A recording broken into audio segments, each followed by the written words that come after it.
and Francie Mackey.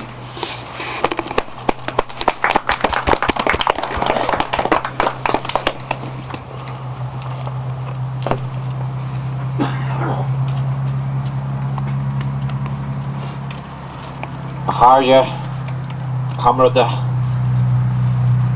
good people of North Kerry? It is indeed an honour to be invited here tonight to honour a man who gave his life to serve his country, and for making that commitment he was murdered by the Black and Tans. It is indeed very fitting that you, the people of North Kerry, hold dear the sacrifice of Lieutenant Eddie Carmody, and indeed all who served with him in the IRA in that period and the decades that followed, and that their sacrifices will never be forgotten. When Eddie Carmody came to Ballylongford, a young man, to work on a local farm, he was a typical young fella. History records that he was an outstanding Gaelic footballer and an all-round athlete. He was a man of courage, honesty and integrity. He was one of the first to join the IRA, being quartermaster of his company and quickly move into the rank of lieutenant. His murder and savage torture and beatings brought not only a sense of sadness to this area, but equally strengthened the resolve of the people to end British interference in Irish affairs. Kerry is renowned for its proud republican tradition, and we thank you for taking that principled position. History records Eddie Carmody's exploits in defending a feis when British troops deemed it to be illegal. The IRA created a diversion, surrounded them and detained them until the feis was on their way. They were later released, and this must have been really humiliating for British forces in Ireland. This was community involvement at its best, and demonstrates how the proud people of this area stood up to British rule in Ireland. The people of Ireland had spoken 2 years prior to the murder of Eddie Carmody in 1918, and in 1919 the first Dáil had declared Ireland's independence. The British refused, as we know, to accept the democratic will of the Irish people, and through the threat of force imposed partition. The sovereignty of the Irish nation was violated, and people like Eddie Carmody fought in defence of their country's sovereignty and in defence of our independence. Today, following many illegal attempts to legalise British rule in Ireland, with the latest treaty being pushed through in 1998, Republicans have again to pick up the pieces of betrayal.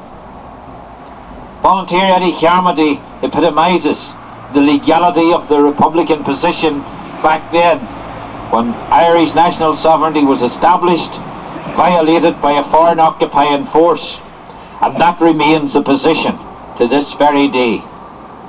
There is no other issue for Irish Republicans to pursue. The continued refusal by the British government to recognise the sovereignty of the Irish people and to maintain by force, if necessary, their illegal claim in the occupied 6 counties is indeed an inevitable source of conflict. Today, sadly, British rule in Ireland is fostered by those who administer it in Stormont, assisted in this part of the partitioned Ireland by those in Leinster House. The 32 county sovereignty movement rightly moved prior to the illegal referendum in '98 and lodged a challenge under international law. This in effect renders the '98 treaty null and void in the absence of an outcome to that challenge. The British government has no rights in Ireland. Their claim is illegal. And today, young men and women like Eddie Carmody refuse to be downtrodden under British rule and oppose such infringements on our national rights. Our actions is to address the core cause of conflict and find a resolution befitting a lasting tribute to Eddie Carmody, a fitting tribute to all who give their lives for Irish freedom. Today, given the divisions or perceived divisions that exist across the Republican base, it is important to note that standing together we are strong, divided we will fall. Republicans need unity of purpose based on democratic decision making to ensure that never again will Republicans blindly follow populism at the expense of principle. It can only take us back to the 1998 position. The 32 County Sovereignty Movement is the only organisation with a sound analysis and a principled position in challenging the violation of our national sovereignty as outlined in the 1916 proclamation, ratified by the people of Ireland, resulting in our declaration of independence. That is our position. Our independence and freedom was declared, and as I said earlier, the British government refused to accept the democratic will of the Irish people, and through the threat of force imposed partition. Our rights were violated and remain so. No amount of border polls based on the illegal interference by a foreign parliament can give legitimacy to Stormont, Westminster or Leinster House. The only poll or referendum the Irish people need is a post-British one based on how our proud nation is governed. Today, in the occupied 6 counties, the British government, assisted by British policing in Ireland and sanctioned by those in Stormont, are involved in the criminalisation of Irish Republicans in an attempt to normalise British occupation. Internment by remand is a weapon used against the Irish people who oppose British rule. Today, in McGabry Jail, for example, Gerard McManus from Letterkenny is 4 years on remand. Martin Corey, 3 years interned on licence. D.D. McLaughlin on remand, licence revoked. Brenton McConville and John Paul Wooden, known as the Craigavon 2, 3 years imprisoned. Miscarriage of justice. Colin Duffy, 2 years imprisoned, acquittal at trial. Brian Shivers, imprisoned for life, conviction overturned. Marion Price, 2 years, interned on licence. Add to all of that contrived charges and the use of covert intelligence, and we see a very deliberate British systematic targeting of individuals to remove Irishmen from their freedom and to use such abuse of their rights, resulting in their internment.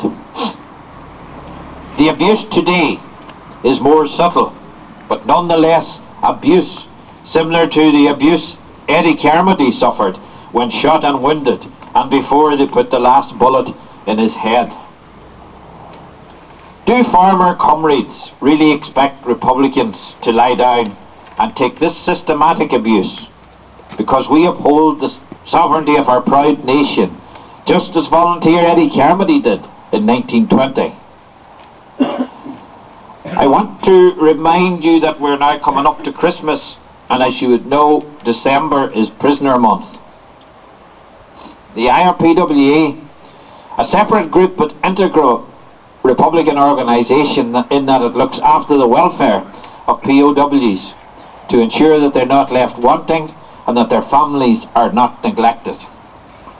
I asked you gathered here tonight to ensure that when you go home you set about setting up structures which reflect our sovereign position and get people organised to raise the much needed finance for the IRPWA to ensure that the prisoners' needs are met. In conclusion, I would like to thank you, the people of North Kerry, for not allowing the sacrifice of Eddie Carmody to be forgotten. I ask that you increase your efforts by joining with us on our challenge against the violation of Irish national sovereignty.